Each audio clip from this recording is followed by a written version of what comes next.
Kita dilarang memuji diri karena esok hari. Ini bukan semata-mata memuji dirinya, tapi jangan sampai kita sok-sokan mengira bahwa kita yang kontrol hari depan. Manusia itu hanya diberi satu tugas sederhana,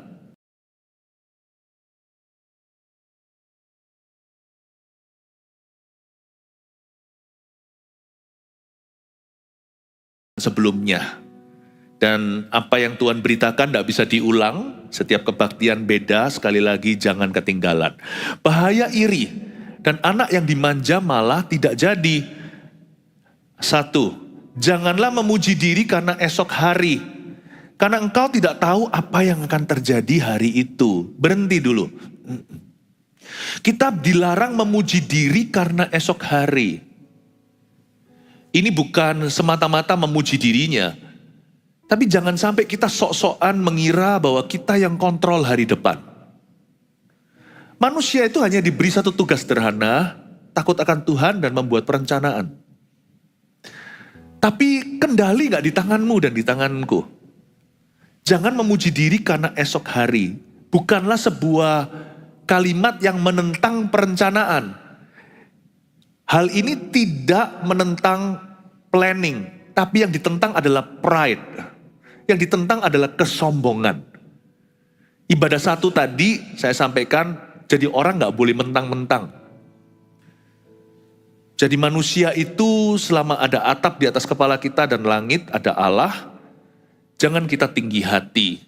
Apapun koneksimu, berapapun duitmu, sepinter apapun otakmu. Ingatlah bahwa hari depan tidak di tangan, tapi di tangan Tuhan. This is not against planning, but against pride. Melawan kesombongan. Karena itu kalau kita tahu bahwa hari esok di tangan Tuhan, bahasanya tolong dipelajari. Jangan sampai pengakuan iman kita salah. Biasakan mulut kita itu mengucapkan yang sesuai firman. Karena engkau tidak tahu apa yang akan terjadi hari itu kan. Makanya itu Yakobus 4:15. 4 ayat 15 gak usah dibuka, catat aja ayatnya. Di sana diajari sampai detil-detilnya. Kalau ngomong itu gimana? Selalu bicara begini, jikalau Tuhan kehendaki atau apabila Dia izinkan. Kalimat itu jangan asing di mulut kita ya. Kata-kata itu bukan seperti orang yang sedikit-dikit, haleluya, haleluya apa. Bukan seperti orang yang latah rohani. Tapi kalimat ini perlu dalam hidup kita sehari-hari. Karena telinga Tuhan itu ada di bumi. Mata Tuhan menjelajah, jadi apa yang kita katakan itu sampai ke telinga Allah. Ini bukan kalimat kita ucapkan supaya kita merasa lebih rohani. Peduli amat orang mikir apa. Kita orang Kristen harus rajin. Kita punya bahasanya sendiri. Jadi kita tidak perlu mengucapkan misalnya seperti Alhamdulillah. Karena kita adalah orang Kristiani. Bahasa kita itu sederhana. Udah diajari di dalam Alkitab. Apa-apa kalau kita nggak pasti dalam perencanaan kita, sekalipun kita yakin Tuhan menyertai, selalu mawas diri untuk mengatakan begini, jikalau Tuhan kehendaki, aku akan ke kota ini, aku akan ke kota anu. Kalau Tuhan izinkan, aku akan lakukan ini, aku akan lakukan itu. Always say these sentences. Jikalau Tuhan kehendaki atau izinkan. Nggak apa-apa, peduli amat. Orang merasa, wah fanatik ya kamu sekarang ya, pendeta ya, terserah. Kata-kata kita itu bukan ditujukan untuk membuat orang lain impress atau mengagumi kita. Kata-kata yang muncul dari mulut kita, sekalipun kita bicaranya sama manusia, itu adalah kata-kata yang kita utarakan di hadapan Allah. Orang Kristen harus sering mengatakan ini soal masa depannya. Jadi kita nggak boleh gaya. Saya sampai sekarang selalu gitu. Ngomong sama istri saya juga sama, kalau saya bicara, iya ya, kalau Tuhan izinkan kita ke sini, kalau Tuhan kehendaki ya God willing. Kalau bahasa saya sih pakai bahasa Inggris lebih pendek, saya bilang God willing. If God is willing, honey, we will go there, we will do this. Kita akan lakukan ini, kita akan lakukan itu. Ya? Jadi kita punya bahasa sendiri, nggak perlu pakai bahasa Ibrani. Shalom alaihim dan sebagainya, nggak perlu. Pakai bahasa Indonesia aja. Kerohanian itu segala bangsa. Tapi Alkitabiah always say, if God is willing, we will go here, we will do this. Amin Bapak Ibu Saudara, yang rendah hati. Karena hari-hari ke depan itu semakin susah untuk anak-anak Tuhan rendah hati. Pada dasarnya seluruh dunia untuk rendah hati itu semakin susah. Karena manusia hatinya semakin membangkang pada Tuhan.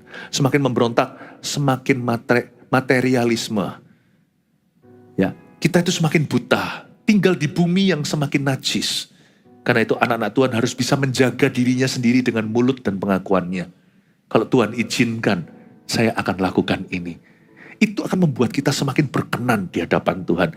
Nah, ayat 1 ini janganlah memuji diri karena esok hari, karena engkau tidak tahu apa yang akan terjadi hari itu. Saya berpikir ya, kenapa ya Tuhan itu kok gak mau memberitahu kepada kita segala sesuatu yang terjadi di hari depan. Ibadah sebelum ini saya ajarkan bahwa kemuliaan Allah ialah menyembunyikan rahasia. Setelah itu saya tanya kepada beberapa orang, belajar apa di ibadah pertama? Mereka berkata, ada yang berkata begini, nah sekarang aku lebih mengerti kenapa dalam segala permasalahan hidupku, kenapa Tuhan tidak memberitahu segala sesuatu. Kenapa Tuhan tidak izinkan saya memahami dulu sebelum saya percaya. Kenapa saya tidak mengerti segalanya baru setelah itu taat kepadanya. Kenapa seringkali saya disuruh taat dulu. Kenapa ya Tuhan menyembunyikan hari esok sama kita? Lebih gampang kan kalau Tuhan beritahukan. Lebih jarang orang Kristen yang kecewa. Kan kita bisa antisipasi. Jangan terlalu percaya diri. If you knew your future, you'd be different. Jikalau kita tahu masa depan kita akan jadi orang yang berbeda. Misalnya, ada berkat menanti kita. Kalau Tuhan beritahu dulu, ini berkatmu, nanti malas sekolah. Nggak menghargai uang jeripaya papa mama untuk leskan dia. Karena dia tahu, suatu hari toh aku akan kaya. Oh, ngapain matematika? Nanti gurunya ngajar apapun tidak dia dengarkan. Di sekolah nanti sementara pelajaran dia akan tertawa-tawa. Bahkan akan menghina gurunya. Kamu loh gak sesukses saya. Untung anak muda tidak diberitahukan masa depannya apa. Mereka hanya bisa punya visi dan penglihatan. Kalau kita diberitahukan nanti hidup kita akan enak. Atau lebih enak, jangan-jangan kenikmatan kita berkurang hari ini karena kita menjadi orang yang meremehkan berkat hari ini. Ya kan? Untung Tuhan tidak beritahu segala sesuatu. Makanya banyak orang itu terburu-buru. Ayo dong Tuhan, beritahu aku. Beritahu aku nanti promosinya gimana. Kalau dia tahu dia akan jadi jenderal, nanti dia akan remehkan ketika dia jadi sersan. Kalau dia tahu dia akan jadi seorang hamba Tuhan besar, nanti dia akan anggap enteng pelayanan sederhana seperti angkat-angkat kursi. Kalau dia tahu dia akan mendunia, kakinya tidak akan membumi. Kalau kita tahu suatu hari makanan kita semua mahal, nanti semua makanan tidak dihabiskan di piring dan pinggan, disisa-sisakan, buang-buang makanan. I think kalau kita sampai tahu berkat yang menanti kita, kalau kita tahu detailnya, jangan-jangan kenikmatan kita berkurang hari ini. Kita jadi, yang ini berkat yang akan kutinggalkan, mentalnya transitan. Your enjoyment will not be full. If God allows you, kalau Tuhan mengizinkan Anda tahu, berarti Tuhan jahat. Berarti Tuhan mau mengambil sukacitamu hari ini. Dan kalau kita tahu segala yang buruk yang akan terjadi, kalau aku tahu aku diperlakukan begitu kan aku bisa persiapan dulu. Jikalau aku sudah mengerti, sudah ada tanda-tanda nih, kalau nanti suatu hari aku sakit kan, paling tidak, sampai kalau kita tahu terlalu dini masalah yang menanti, jangan-jangan hari ini we will despair. Kita akan hidup dalam putus asa dan salah paham sama Tuhan. Karena manusia itu pikirannya negatif. Kalau diberitahu yang negatif, tambah negatif. Yang dia pikirkan hanya yang negatif. Tapi waktu kita mengalami masalah kita, persoalan kita, kan Tuhan bekerja sama. Roma 8 mengatakan dia bekerja sama dalam segala perkara, baik yang baik maupun yang buruk untuk mendatangkan kebaikan.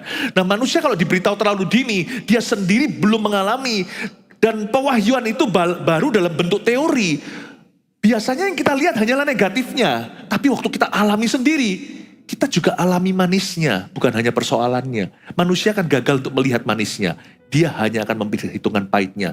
Kalau kita tahu hari ini, tahun depan, malapetaka apa yang akan mengancam kita, atau pencobaan apa yang akan datang, atau ujian iman seperti apa, kalau kita tahu hari ini, bisa-bisa setahun ini kita nggak bisa tidur. Bisa-bisa nggak tidur. Saya lihat orang yang sampai kemoterapi masih bisa berkata, Jesus, I love you. Tapi kalau dia diberitahu 3 tahun sebelumnya, saat keluarga nggak bisa tidur. I thank God I don't know my future. Let him be God, let me be me. Biarkan aku jadi manusia aja, dia jadi Allah. Jadi boleh minta profesi, tapi jangan ngotot ke situ. Yang penting itu ya hari ini itu, saya nggak tahu apa-apa, saya ini dungu seperti hewan tapi di dekat Tuhan.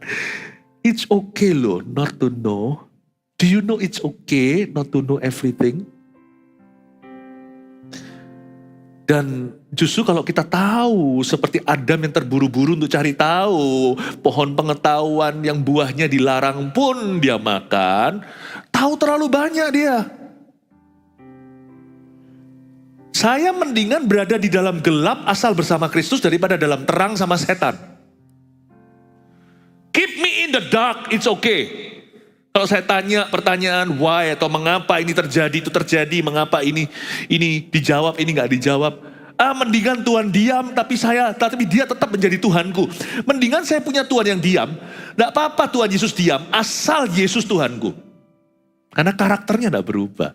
Satu hal yang saya bisa pegang dari dia, diamlah dan ketahuilah bahwa aku ini adalah Allah. One thing I know, itu gak pernah berubah, gak ada pertukaran bayangan Tuhan, gak pelin-pelan, luar dalam sama. My Jesus, He is faithful. Yesusku dia setia. My Jesus, He is true. Saya mending dalam gelap dengan Tuhan. Saya mending dalam gelap tapi tetap ke gereja. Gereja dapat apa? Mendingan saya gak dapat apa-apa, gak apa-apa, asal saya di rumah Tuhan. Daripada saya 1000 hari di tempat lain atau di rumah orang fasik dan tahu segala sesuatu. Knowledge is not everything. Trust is. I trust Jesus. How about you? Saya percaya sama Tuhan. Saya percaya sama Tuhan Yesus tidak cuma hidup. Saya percaya Tuhan itu hidup dan mati. Saya percayakan semuanya ke Tuhan Yesus. Bapak Ibu Saudara, you are the luckiest people on earth. Because you have Christ. Anda adalah orang yang paling beruntung di seluruh dunia karena Anda punya Kristus. Yang percaya katakan amin. Praise the Lord ya. Kita belajar sesuatu. Ayat 2 sekarang. 8 ayat semoga selesai semuanya. Biarlah orang lain memuji engkau dan bukan mulutmu. Wah, orang yang tidak kau kenal dan bukan bibirmu sendiri. Saya ulang lagi. Biarlah orang lain yang memuji engkau, bukan mulutmu sendiri. Ini rasanya agak mustahil di zaman selfie. Kita ini tinggal di dunia yang narsis sekarang. Narsisme menjadi standar. Gak apa-apa sih, saya gak ngomong ini menjadi tuduhan. So it's okay gak foto, terus foto dipasang sendiri, gak apa-apa. Gak apa-apa. Gak apa-apa.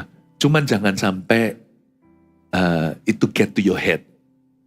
Sampai ke kepalamu. Secukupnya sampai lebih dari itu sudah sampai ke ego, berhentilah. Ya, jangan sampai kita kipas-kipas sendiri, karena kita itu gak usah dikipasi, kita sudah punya bakat alami. Kita ini anak Adam dan Hawa, cenderung jatuh dan sombong namanya. Usahakan semua kipas itu disingkirkan, karena percuma. Nolong diri sendiri aja gak selamat kok, kita perlu juru selamat. Apalagi kita mencelakakan diri sendiri, gak perlu setan. Bapak Ibu Saudara, biarlah orang lain memuji engkau dan bukan mulutmu. Steer clear from any self-promotion in your life.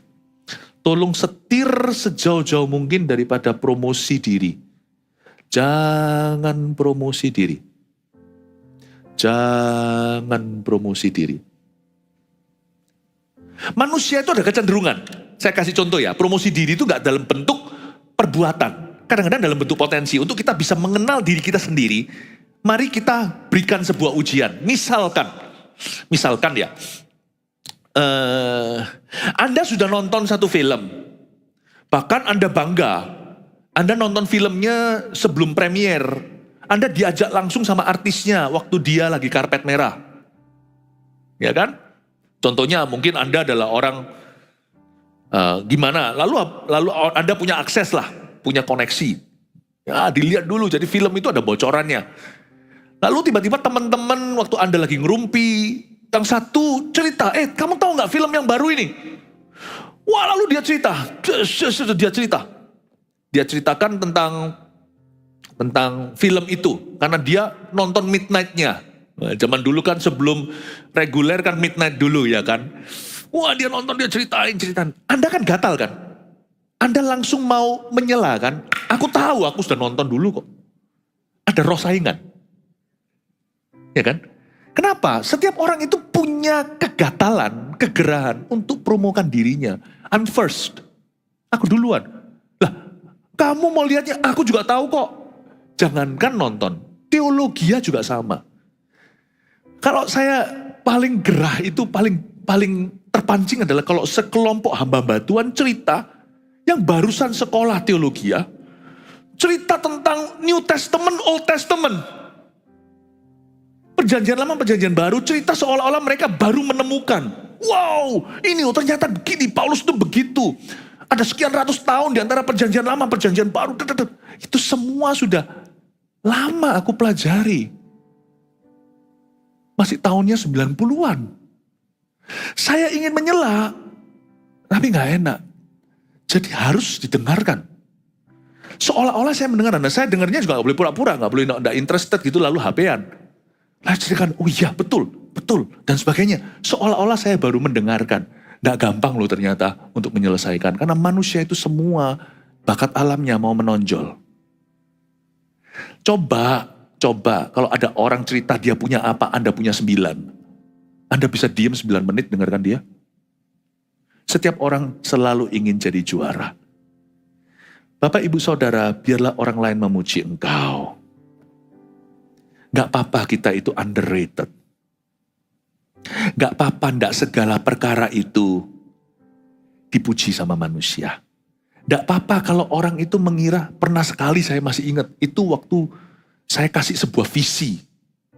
Zaman-zaman saya memimpin pemuda, waktu pertama-tama di Gereja Mawar Syaron. Lalu hari berikutnya, hari Sabtu saya masih ingat, saya main basket dengan teman-teman anak-anak muda. Pada waktu main basket, salah satunya berkata, nah visi kita itu gini, dan saya ikut mendengarkan, padahal itu visi dari saya. Saya harus mendengarkannya. Saya belajar untuk begini loh, it's okay, people don't know it's from you. Gak apa-apa, orang gak tahu itu dari dirimu. Itu melatih kita untuk tidak mencari pengakuan manusia, apalagi penerimaan. Tidak untuk mendapat pujian. Gak apa-apa loh. Malah justru di hati saya waktu itu saya belajar untuk bangga. Lihat, sampai lapangan basket mereka bicara soal visi.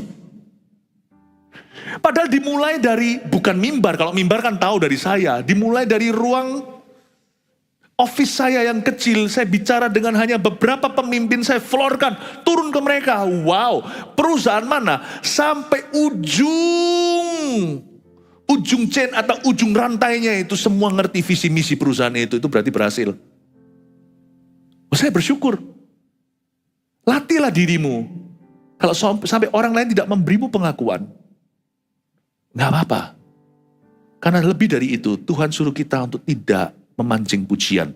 Biarlah orang lain yang memuji engkau dan bukan mulutmu. Orang yang tidak kau kenal dan bukan bibirmu. Ada perkataan begini, saya ada sebuah perkataan yang Roh Kudus taruh di hati saya. Jikalau kita memuji diri sendiri, itu ngeri.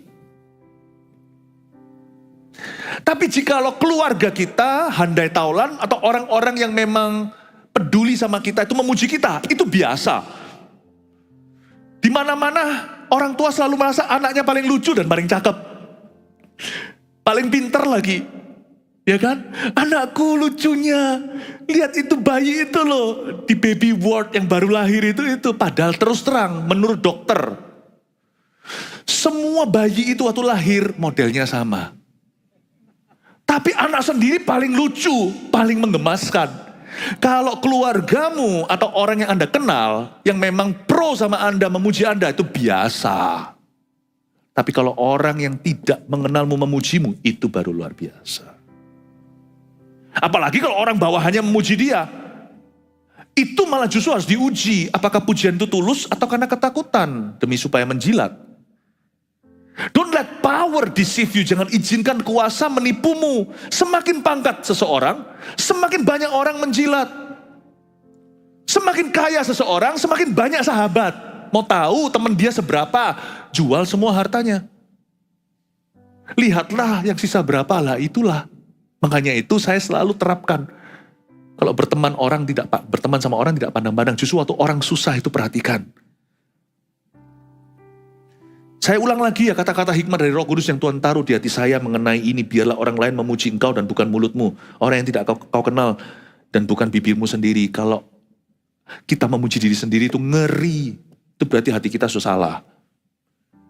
Ya sekali-kali mestilah ada yang namanya peneguhan. Kita ngomong sesuatu, kesaksian diri sendiri. Gak usah dikit-dikit tertuduh ya. Tapi ada orang yang berlebihan. Kolesterol itu baik. Tapi kolesterol yang baik. Berlebihan itu kolesterol yang buruk. Gula itu baik. Coba ya, orang kalau nggak kadar gulanya kurang itu malah bahaya. Saya tahu dari beberapa pasien diabetes, malah justru kalau rendah sekali itu dangerous malahan, bisa tiba-tiba mati. Gula itu baik, tapi kalau tiap hari makan gula-gula, sampai ompong gigi, sampai keropos giginya, sampai juga nanti gula darahnya tinggi di dalam tubuhnya waktu cek darah, saya rasa itu salah. Bapak Ibu Saudara, gak apa-apa kadang-kadang kita mengutarakan sesuatu seolah-olah kita meneguhkan sesuatu pada diri kita. It's okay, moderat saja. Berlebihan itu yang gak baik. Biarlah orang lain memuji engkau dan bukan mulutmu. Kalau kita memuji diri kita sendiri, itu ngeri. Kalau orang yang kenal kita memuji kita, itu biasa. Kalau orang yang gak kenal, itu baru luar biasa. Saya punya sebuah pengalaman, saya cerita sedikit. Pengalaman ini cukup unik, saya baru kembali dari Singapura. Di Singapura saya khotbah di gereja yang dipimpin oleh Pastor Moro yang ada di sini. Dan pada waktu pulang gereja,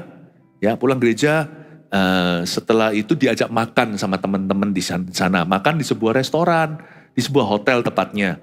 Dan waktu saya mau pergi ke kamar mandi, ke toilet, saya lihat di sana ada sepasang suami istri yang suaminya digandeng ternyata buta. Mau masuk ke WC-nya untuk handicap atau untuk yang WC-nya orang-orang cacat, ya, yang ada lambang kursinya, kursi roda itu, tek dikunci. Entah kenapa hotel itu mengunci kamar mandi itu. Tapi akhirnya dia masuk ke yang laki-laki. Sang istrinya gak bisa bawa masuk ke situ. Pas saya mau masuk, istrinya titip ke saya. Can you help him? Oh, dengan senang hati. Saya bilang, okay, sure. Saya ajak dia masuk ke dalam sana. Terus setelah itu saya arahkan dia ke tempat untuk kencing. Ya, dia rabah gitu, ya di sana. Terus dia bilang sama saya, you don't have to wait for me. My wife can help me. Dalam hatiku loh. Istrimu serahkan kamu ke aku loh. Your wife can help you, gimana caranya? Ini untuk laki-laki, dia gak berani masuk. Masuk sini hukumnya hukuman mati. Ya kan? Saya gak tahu dan gak bisa. Akhirnya saya tunggu di sana. Karena dia tahu, saya bilang, it's okay sir, I'm gonna wait for you. Saya tunggu di situ tuh lama sekali. Karena kalau orang laki itu lagi pipis, ditunggui tambah lama keluarnya. Iya kan yang cowok ya? Betul ya? Atau saya saja? Nah, setelah itu saya tuntun dia, cuci tangan, saya antarkan segalanya. Dia keluar. Saya seneng loh melayani. Nah, pelayanan di WC hari itu melengkapi pelayanan minggu saya di gereja. Pelayanan inilah bukti murni, bukan yang di gereja tadi itu kan dipandang orang. Saya memberi yang terbaik, tapi pelayanan ini tidak bisa dapat pujian. Terakhir sebelum dia keluar, dia bilang, thank you, you are very kind. Terima kasih, kamu baik sekali. Terus saya cuma bilang sama dia, Jesus loves you. Untung dia tidak tahu saya, dia tidak bisa lihat, lalu lihat YouTube, oh ini orangnya, oh matanya buta tidak tahu siapa kok saya. Saya anggap itulah pahala saya hari itu. Kalau di gereja tadi hanya memberi. Hari itu pahala saya datang dari orang buta. Dan tepuk tangan ini pun bukan pahala untuk saya, ini kemuliaan untuk Tuhan. Tapi orang buta tadi memberikan pujian bagi saya. Itu ada perasaan seger gitu. Enak gitu. Ada perasaan, ministry is simple you see. Helping other people. Helping other people pipis is also ministry, you know. Pelayanan itu membantu orang pipis pun adalah pelayanan, ya kan? Ya, puji Tuhan. Nah, Bapak Ibu Saudara, saya belajar sesuatu, bahwa biar orang lain memuji engkau dan bukan mulutmu. Orang yang tidak kau kenal bagi saya orang buta, bukan dari bibir sendiri. I'm kind or not, biar orang lain yang uji. Bapak ibu saudara juga sama. Mari kita jangan cari pujian manusia ya. Jangan stres kalau tidak di like. Kalau semuanya ada yang begini, ya kan? Ada yang begini, nggak apa-apa. It's okay. Jangan dipikiri. Nggak usah kita itu berikan damai sejahtera kita kepada orang yang nggak peduli. Nanti saya sampai ke situ. Tapi baca dulu ya, kita baca dulu ayat yang ketiga. Batu adalah berat dan pasir pun ada beratnya. Tapi lebih berat daripada kedua-duanya adalah sakit hati terhadap orang bodoh. Batu berat iya, pasir pun berat. Itu loh yang buat sansak kalau dari pasir itu kan berat. Tapi lebih berat dari batu dan dari pasir juga, lebih tebal dari keduanya adalah sakit hati terhadap orang bodoh. Nah ini yang saya maksudkan tadi. Why? Kenapa berikan damai sejahteramu kepada orang-orang yang gak peduli?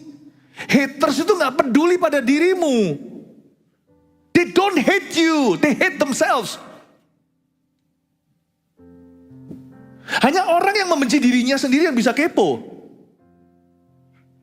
Kalau orang yang mencintai hidupnya tidak akan punya waktu, you see.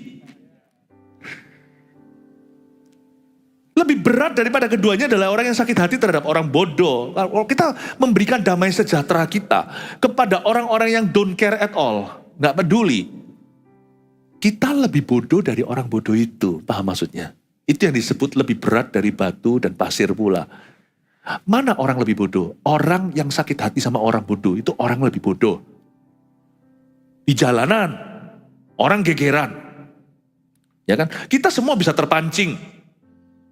Mungkin kalau kita lagi disalib sama orang. Ya, di Indonesia menurut saya cukup toleran.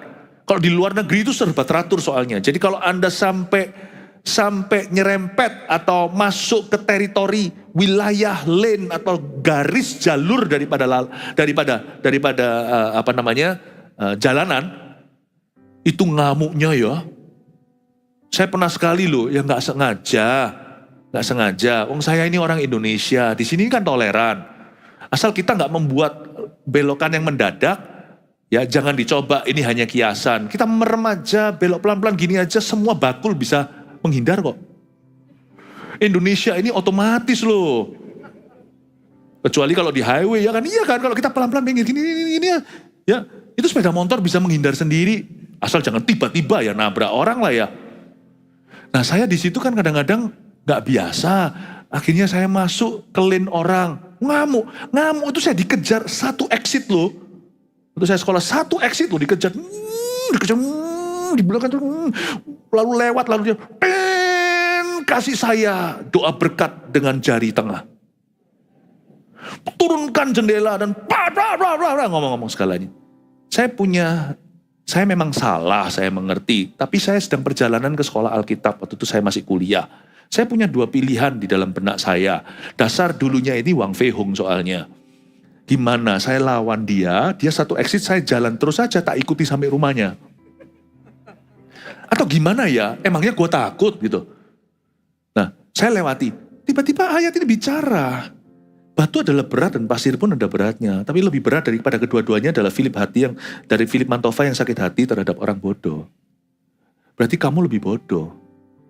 Oh iya ya, ngapain aku ikut ngamuk? Ya memang aku salah. Jadi pada waktu turun itu saya nggak responi dia. Saya nggak responi. Saya kira kalau saya sampai responi, saya bodoh. Lalu saya hibur diri saya sendiri dengan pemikiran ini. Mungkin orang itu barusan cerai sama istrinya. Saya hibur diri sendiri. Kan saya tidak tahu kan. It's okay kan. Saya tidak ngomong ke dia atau gosip pria. Tapi saya beritahu sama diri saya sendiri. Orang itu kok jadi kayak gitu tuh mungkin kecilnya dipukuli papanya. Saya punya papa yang baik. Saya punya mama yang baik. Saya nggak ngalami kepahitannya. Ya sudahlah. Gak apa-apa. Tapi kelewatan kesempatan untuk saya jadi berkat dan kasih pipi kanan. Ya kan. Jadi akhirnya ya sudah lewat. Saya belajar untuk mengerti bahwa orang yang bodoh adalah orang yang marah sama orang bodoh. Dia lebih bodoh.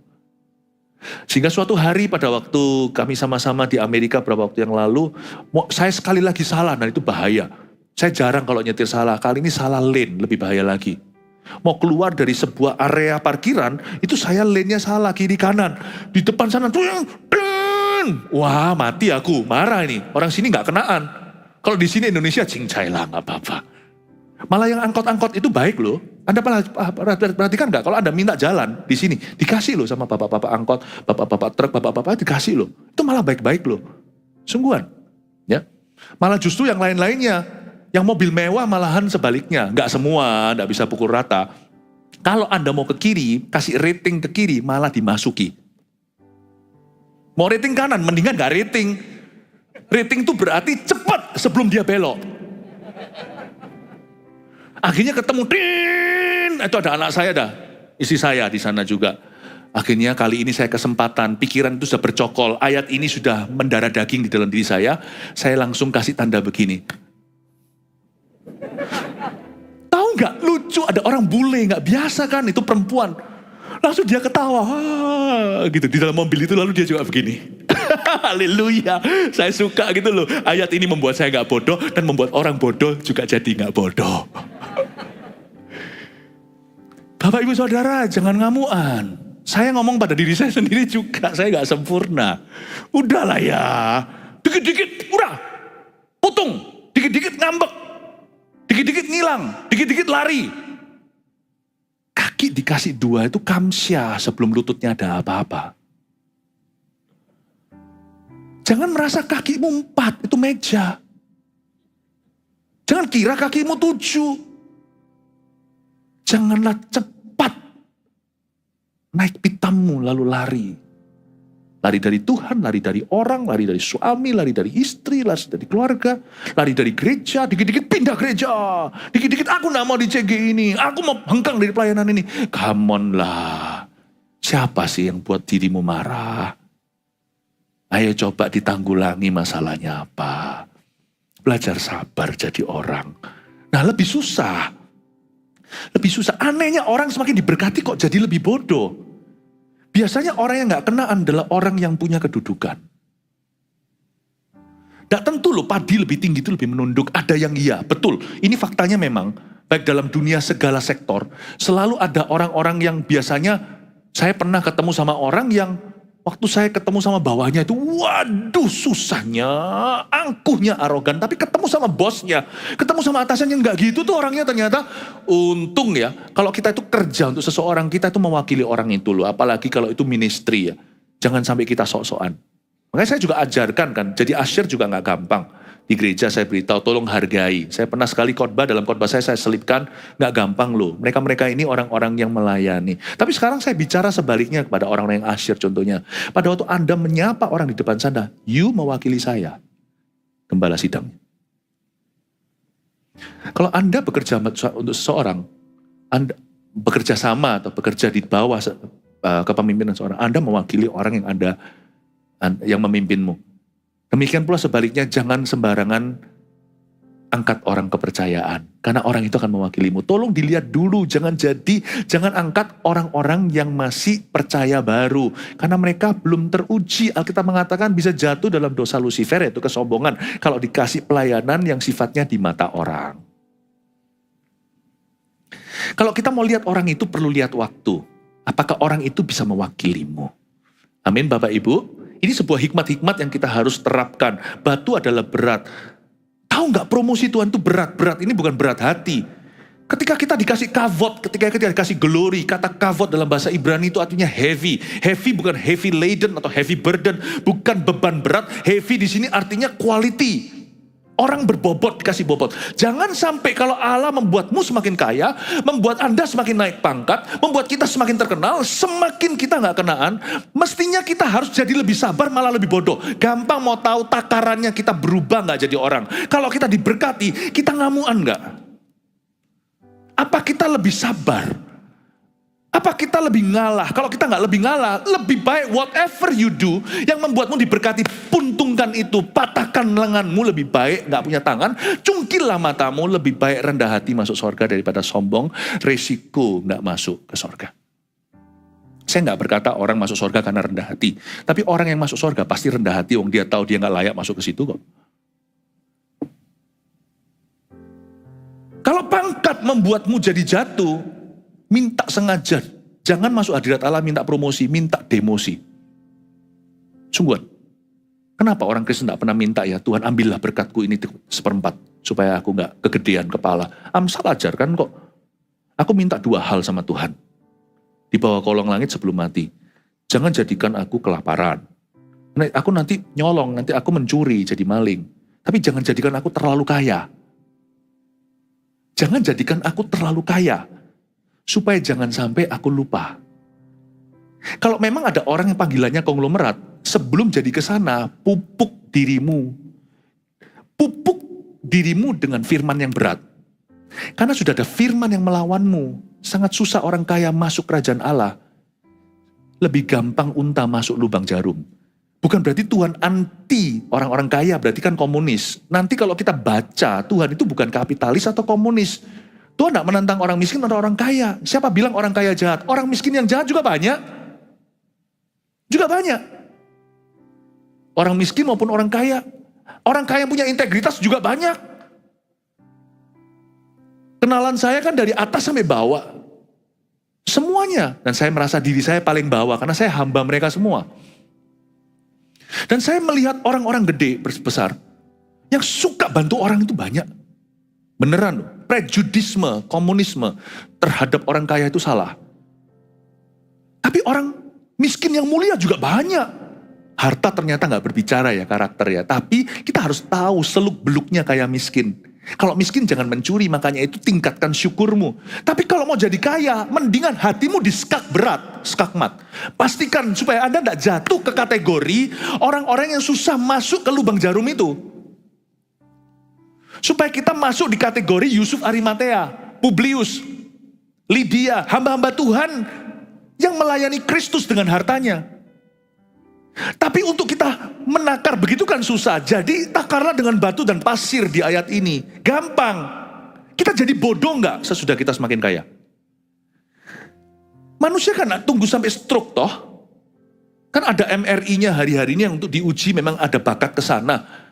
Darah juga kan nggak langsung kita itu gimana, asam urat kan ada tandanya. Bukan hanya tanda di labnya, ada orang selalu bercanda gini, kolesterol itu nggak ada, adanya hanya di lab. Asam urat juga nggak ada. Ada kadang-kadang kalau sudah benjol, udah bengkak itu kaki, ya kan? Maksudnya kalau sudah mulai kerata asam urat kan ada. Kalau sudah mulai penat sini semuanya kolesterolan kan mesti ada tanda-tandanya. Jangan berhenti kalau sudah terlambat. Kalau sudah pada taraf mutakhir murtad. Jangan sampai kita baru bertobat ketika seluruh keadaan sudah tak tertolong lagi.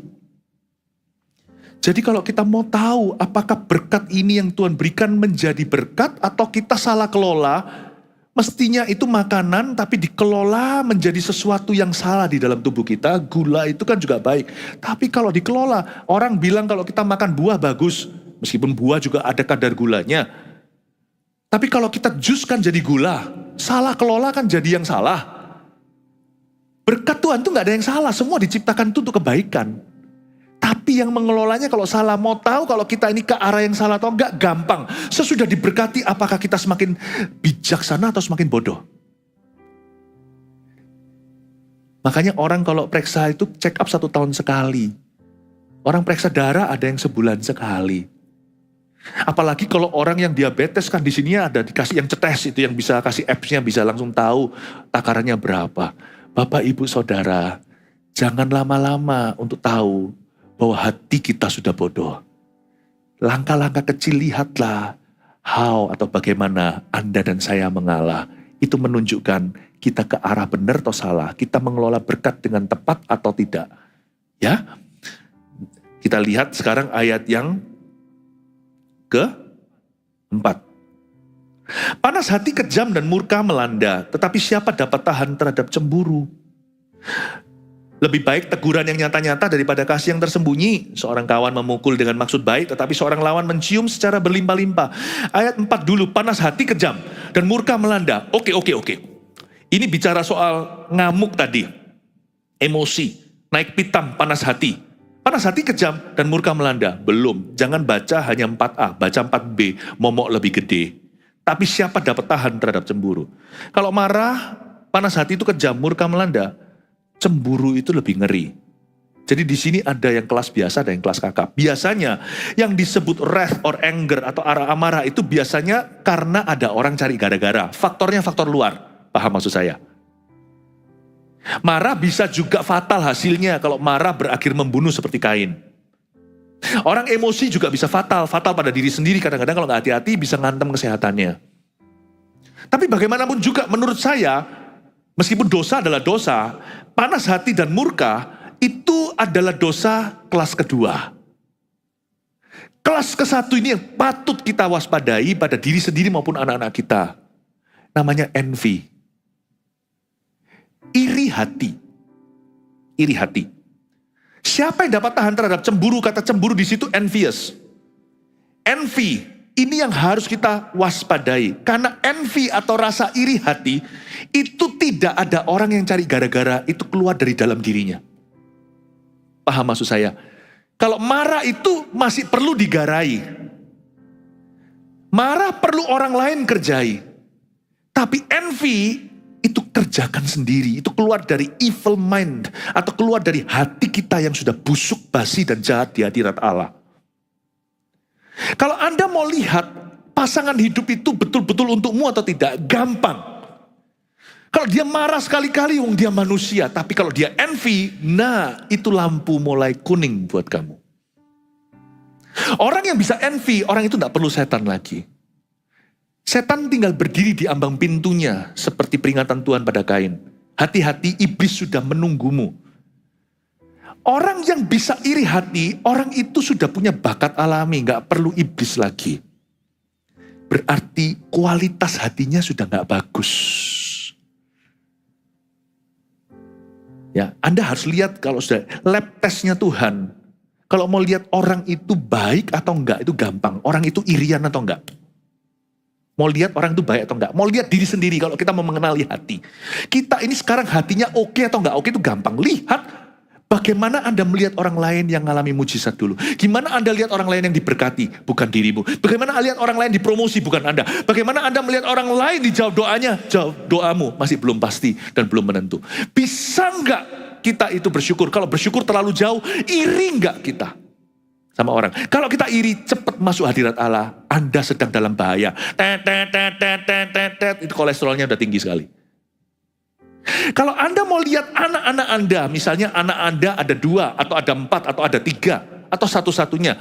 Kalau kita mau lihat anak-anak kita itu nanti jadi orang baik atau enggak. Ya, kalau anak kita kurang zat besi ya kita kasih itu, kita minta vitamin dan sebagainya. Kalau anaknya kelebihan sesuatu kita kurangi ya kan. Kalau kita mau lihat peduli sama karakter anak itu, kalau Anda lihat anak itu bisa iri, jangan anggap lucu loh.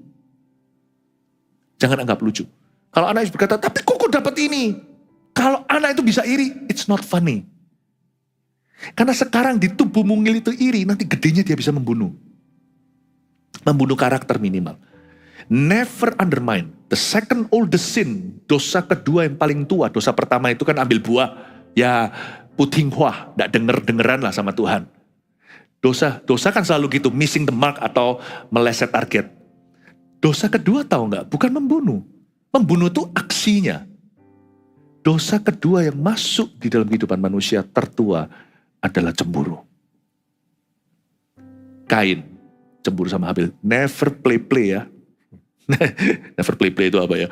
Jangan main-main dengan dosa ini sekalipun dalam tubuh si mungil itu lucu. Bukan berarti langsung ditegur, langsung dibawa sini. Tengking dalam namanya. Anak kecil dengar suara teriakan nanti trauma. No, tapi jadi PR Anda, jadi perhatian. Anda bawa dalam doa, dan mulai pikirkan gimana mengolah roh anakmu. Mulai banyak dikasih masukan di area itu. Aren't you supposed to be happy for your brother? Bukankah harusnya kamu bangga untuk hukum? Setiap orang itu punya berkat sendiri-sendiri. Ayomi hatinya, kikis irinya, sampai dia bisa menemukan jati dirinya. Jadikan itu PR-mu Bapak Ibu, sekalipun anaknya kecil atau anaknya sudah besar, jangan remehkan dosa tertua kedua di jagat raya. Karena siapa dapat tahan terhadap cemburu? Karena iri tidak perlu dibantu. Iri itu berarti menunjukkan di dalam dirinya. Makanya tes darah itu kan menunjukkan apa yang di dalam kita. Iri itu adalah manifestasi buah untuk menunjukkan bahwa seorang pembunuh dalam potensi. Jangan panik juga. Anak saya rebut mainan adiknya. Aduh, mati Pastor Philip. Anakku pembunuh. Ya enggak gitulah. Tapi kalau Anda biarkan, yang saya enggak percaya bukan anak Anda. Yang saya enggak percaya adalah naga tua. Naga tua itu tahu bagaimana mengaltar call putra-putri kita. Oleh darah, oleh kesaksian, dan oleh firman saja mereka bisa terlindungi. Panas hati sih oke-oke aja lah. Anak emosi ya dalam kebodohan remaja. Papa mamanya loh masih emosian. Siapa bisa tahan sama cemburu? Iri hati itu menunjukkan bahwa baik kita maupun anak kita atau orang lain, kalau kita mau cari pegawai lah, cari jodoh lah, whatever ya, saya beritahu, ini aja tolong dicatat, lihat aja orang itu iri nggak. Kadang-kadang baik, dia nggak dapat promosi dulu. Kadang-kadang baik orang itu nggak diberkati. Biar lihatin dulu. Itu memberi kesempatan pada kita untuk menunggu dan melihat. Ini orang kualitas hatinya itu kayak apa? Kualitasnya itu kayak apa? Tolong dilihat. Lalu jangan tidak berbuat apa-apa, lalu kita syukuri dia yang enggak. Kita diberikan sama Tuhan kunci kerajaan, itu berarti kunci perubahan. Kita bisa mengubah orang loh. Kita bisa mengubah diri kita sendiri juga bersama dengan Kristus. Yang percaya katakan amin. Ya. Ayat 5, lebih baik teguran yang nyata-nyata daripada kasih yang tersembunyi. Seorang kawan memukul dengan maksud baik, tapi seorang lawan mencium secara berlimpah-limpah. Ya, kalau Anda tahu sesuatu perlu diubah, ya Anda harus lakukan sesuatu. Ini yang disebut hidden love isn't love at all. Lebih baik teguran yang nyata daripada kasih yang tersembunyi. Kasih yang tersembunyi itu kasih yang gak ada. Kalau kita, saya gak akan punya waktu untuk menyelesaikan. Intinya adalah, jangan pernah dikit-dikit ngomong yang penting hatinya. No, Tuhan saja yang bisa melihat hati. Manusia lihat bukti. Kalau Anda tidak pernah mengucapkan I love you sama keluargamu gak akan tahu. Meskipun selama ini engkau mengasihi dengan tindakan, tetap gak tahu. Karena kasih yang tersembunyi bukanlah kasih sejati. Hidden love isn't love at all. Dan kalau Anda lihat ada sesuatu yang salah, lebih baik teguran yang nyata. Makanya tadi saya ajarkan kalau kita lihat orang yang irian, lakukan sesuatu, teguran yang nyata. Oke, itu cuma kelanjutan ayat 56 dari ayat 4 tadi, ayat 78. Orang yang kenyang menginjak-injak madu, tetapi bagi orang yang lapar segala yang pahit dirasakan manis. Orang yang kenyang nginjak madu maksudnya apa? Ini loh yang saya sebut sebagai kutukan hidup yang enak. Orang kalau hidupnya enak itu cari lebih enak. Jadi yang sudah enak jadi kurang enak. Paham maksud saya? Pernah nggak Anda kalau minum itu, dibuang-buang padahal itu airnya air mineral misalnya. Kita minum itu air yang sangat bagus kualitasnya. Kita minum sampai bocor-bocor ke sini. Tapi kalau kita pergi berjauhan, belum ada depot yang kita bisa berhenti atau supermarket yang kita bisa beli air. Airnya udah habis menipis, ini masih di padang Sahara. Kita jalan gitu, air cuman sisa 1 botol pasti dieman-eman. Air jadi sedap sekali. Ini saya sebut dengan the curse of a good life. Orang yang kenyang, lihat madu, gak nafsu. Tapi bagi orang yang lapar, segala yang pahit dirasakan manis. Saya gak suka pare. Tahu makanan pare? Apa saya suka itu? Karena saya lahir hidup sudah enak. Gak mau pare, maunya McDonald. Papa saya dulu harus makan yang pahit-pahit. Saya masih ingat dulu jeruk 1 itu di-share anak ber-8. Ceritanya sih saya nggak ada di sana, ini ada di zamannya ayah. Ya, saya nggak suka. Tapi pernah sekali saya kelaparan nggak ada makanan. Waktu itu saya masih ingat pelayanan di pedesaan yang ada cuman pare sama apa segalanya. Tak makan lahap sama nasi.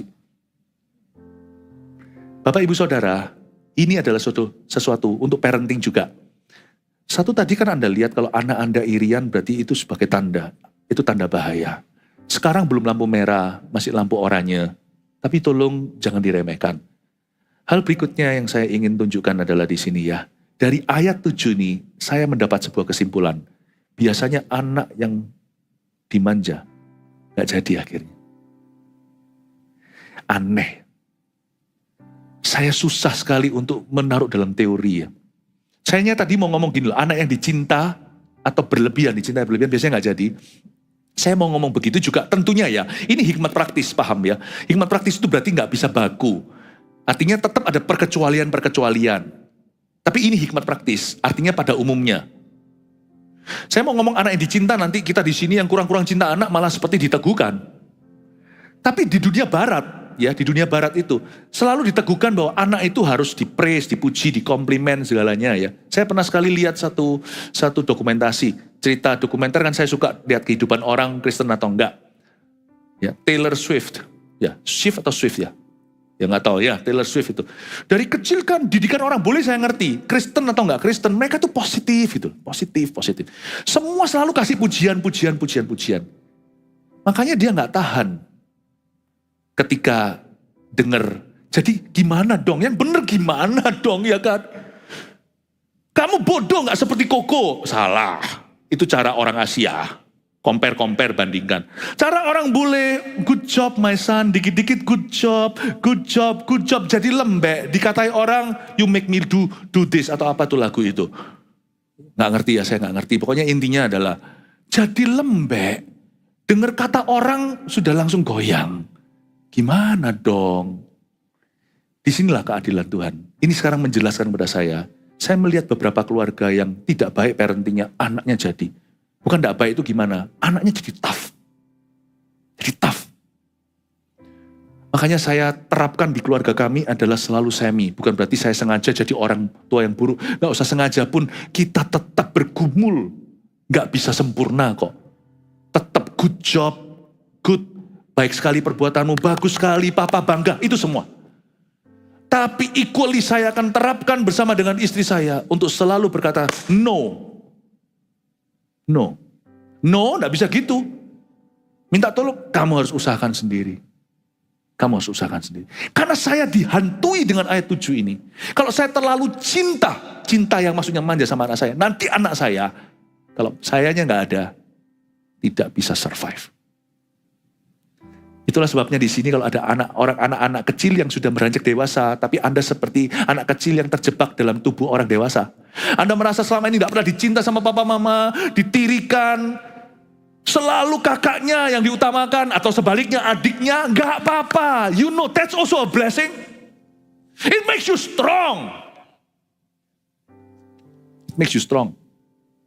Saya hari ini saya renungkan hari ini, apa yang membuat pelayanan kami jadi tangguh dan kokoh ya, yaitu penolakan, perlawanan. Thank you Lord, aku tidak dimanjakan. Bagi di sini ada orang-orang yang merasa selama ini sebagai mentalitas korban. No more ya. Kita selalu bisa menjadi generasi ke-1 orang yang benar. Kalau papa mama tidak memberikan sebagaimana adanya, gak apa-apa, tetap honor them, hargai, hormati. Jangan merasa dirimu victim mentality. Jangan ada itu. Justru Tuhan mau pakai itu. Tuhan tidak menyuruh orang-orang memperlakukan kita dengan tidak baik. Tapi Tuhan bisa menunggangi, paham maksud saya? Tuhan itu bisa menunggangi itu dan menjadikanmu the toughest man of God. Jadi orang yang paling kuat, paling gigih, paling kokoh. Yang tidak akan menginjak madu. Tetapi yang akan berhasil mendirikan pabrik madu. Coba lihat anak manja, tidak bisa kerja.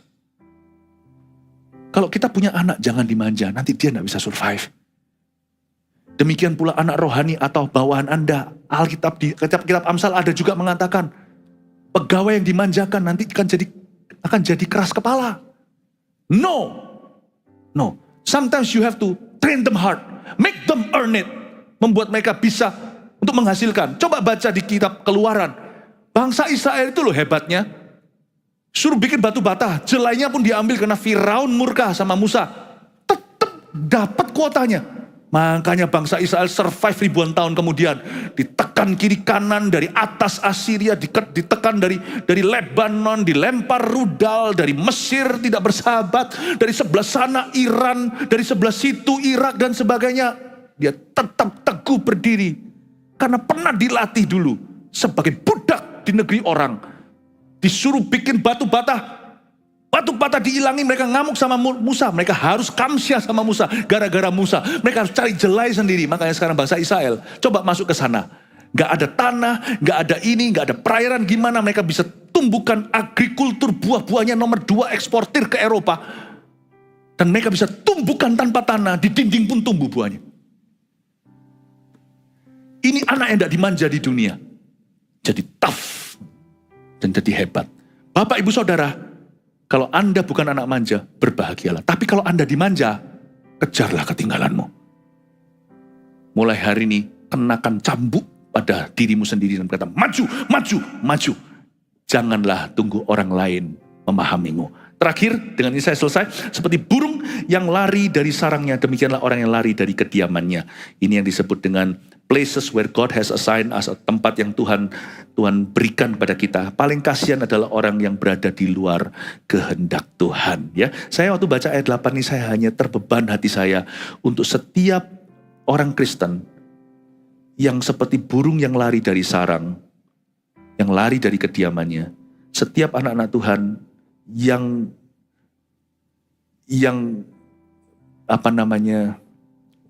wandering, yang merana dari gereja ke gereja, itu adalah orang-orang yang kasihan. Saya terakhir dengan ini saya mau selesai.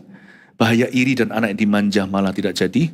Kalau Anda tidak punya gereja yang tetap, atau Anda selama ini hanya jalan-jalan dan tidak bertumbuh di mana-mana, please be part of this Mawar Sharon Church family.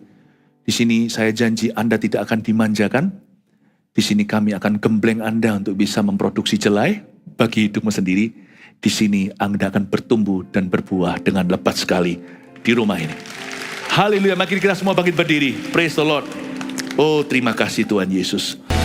Terimalah berkat Allah di hati yang baik tanpa iri. Berkat dari anak Allah Yesus Kristus. Bukan anak manja Bapa yang akan mendidik Anda dan saya menjadi anak-anak tulen yang tangguh. Anak-anak kerajaan sorga, dan Roh Kudus, Roh Aba dan Bapa menyertaimu dalam segala sesuatu yang kau kerjakan, menjadikannya berhasil karena Tuhan. Dalam nama Yesus, amin. Tuhan Yesus memberkati. Love you.